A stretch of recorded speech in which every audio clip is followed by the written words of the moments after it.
WonderBus coverage here on 88.3 The Sting 2023. My name's Anthony Fusco, and I'm honored once again to be joined with Saint Motel, AJ Jackson, Aaron Sharp. How you guys doing? Thanks for having us. And boy, I just want to say, once again, the performance of My Type, you guys never cease to amaze me with how you get the crowd going with that. There's always new places to explore. It's a fun one. Yep. I never get tired of playing it, to be honest. Yeah. And speaking of the set list again, Sisters, I made sure to text my sister afterwards. I said, I made sure to scream real nice and loud for you out there. I didn't text my sister yet, but she knows I played it. She loves that song, obviously. That song. It's written about her. How could she not? Every time she's at the venue and we play it, she's always like, that's me. That's me. Well, you guys are performing once again, a couple festivals before you hop back into the awards show tour. Yeah. I was actually at the show in Columbus, the Capitol Theater, for I believe what was the second show on the first leg. Okay. And just for our listeners, explain the concept of the tour, 'cause it's a little novel. Sure. You want to handle it? The concept of the award show tour. So basically, it's like an award show, but that's our actual show. So if you imagine the Grammys or the Oscars, where you have the nominees whittled down into categories, and then the members of the Academy vote.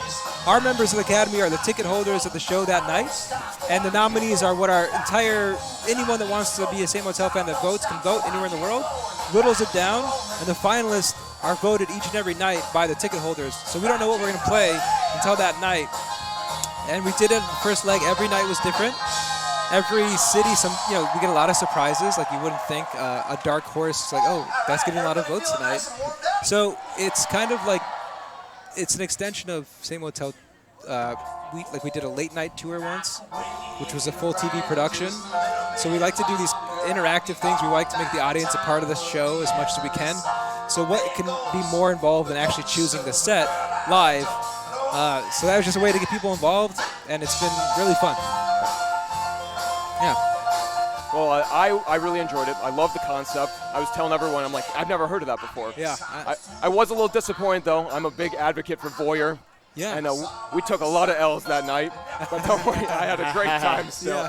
Yeah. Well, you see, you got to band together with other people in the audience. Be like, hey, you vote for this, I'll vote for that. Let's form an alliance. Yeah. That's the way to do it. Well, is there any stress beforehand of not knowing what you're going to play, or is there a level of excitement that helps you through that? I think it's usually excitement, but sometimes stressful because you go half a tour and you're like, oh, nobody's actually said that they want to hear that song. So you're like, crap. I'm pretty sure we still know how to play it. I'm pretty sure. Yeah, it was like the first couple shows of that tour, like the one you were at, we hadn't played some of those songs in like a long time, and it was nerve-wracking because we had to have a set length, like we had to have like 4 times what the set length actually was, memorized, ready to go, because you never know what was going to happen. So we had to rehearse far more than we actually were going to play that night, just because you never know. So in that sense, it's a little stressful, because it is different every night. But that's actually what makes it exciting too. So it's a balance. Well, I had a blast that night. I drove from That's all that Cleveland matters. to Columbus. Cool. I made it back at 2 in the morning during finals week. Oh my God. So Damn. Well, thank you for coming out. I'm a fan, and I bought the pins. Oh, So hell that yeah. was good. The I saw pins you are guys beautiful. post those on Instagram, and I'm like, I'm going to get They a look set good. of pins. They are good on the bag.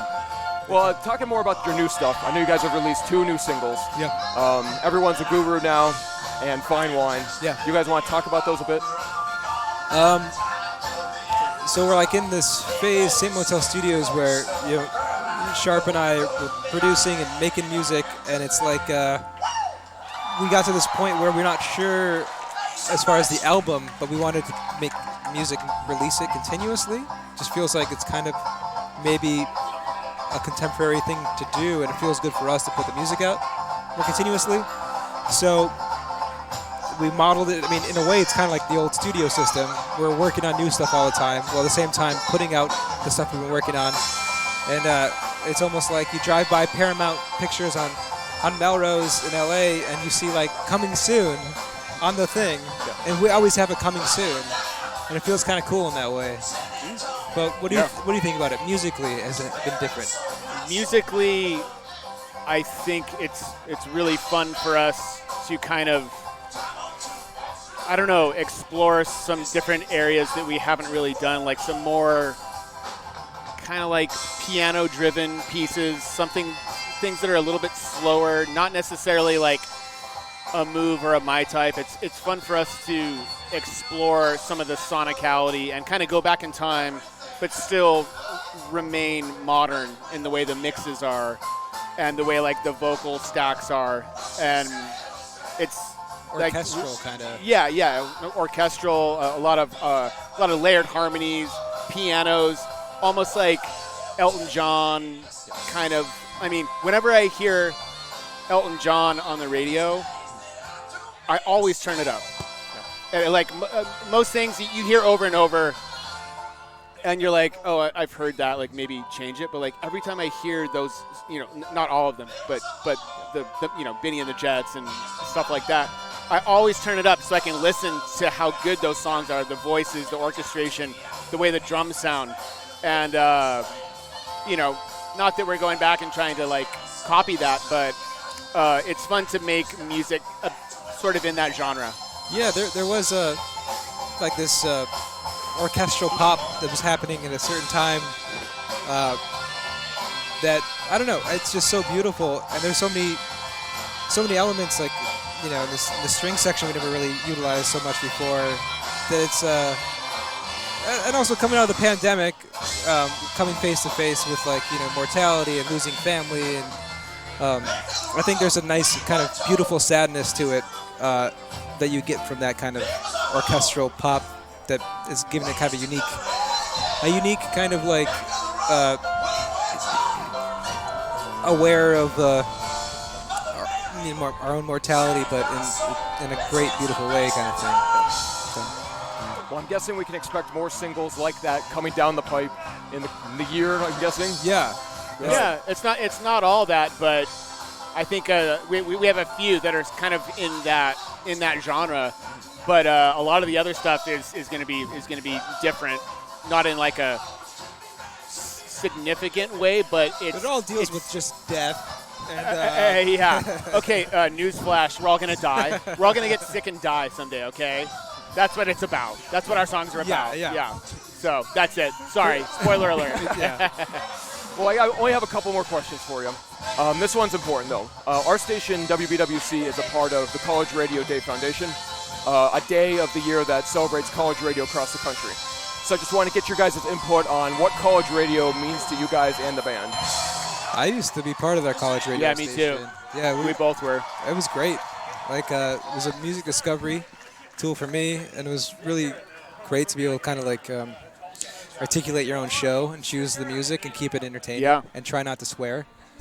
Yeah, there's a lot of artists that I still listen to this day that were so obscure, it's hard to even find the recordings on Spotify.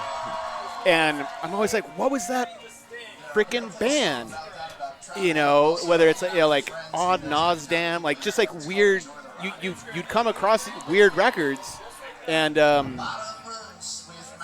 that still sticks with me, where I'm like searching for like these weird deep cuts that we would get, and we'd play them. And also, I mean, college radio is a lot of, we would borrow that equipment to rehearse.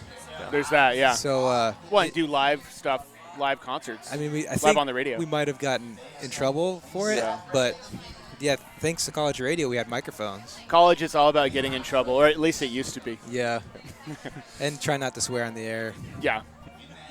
Well, thank you guys so much. I have one last question. This is for you, AJ. As I mentioned, my favorite album, Voyeur. This is a question off of a deep cut. One of my favorite songs off that album, Hands Up, Robert. Oh. Do you really make the best French toast? I believe I do. I'll second that emotion. Do you have a recipe? You just gotta it's in the gut. You just gotta feel it out, man. Yeah. It's all in the seasoning. The bread has to be really stale. Yeah, it's gotta be the stalest. But no, there's some secret spices you throw in there. For sure. All right. I'll take note of that. Thank you guys so much. Thank you, This bud. is St. Motel. You're on 88.3 The Sting. Thank you.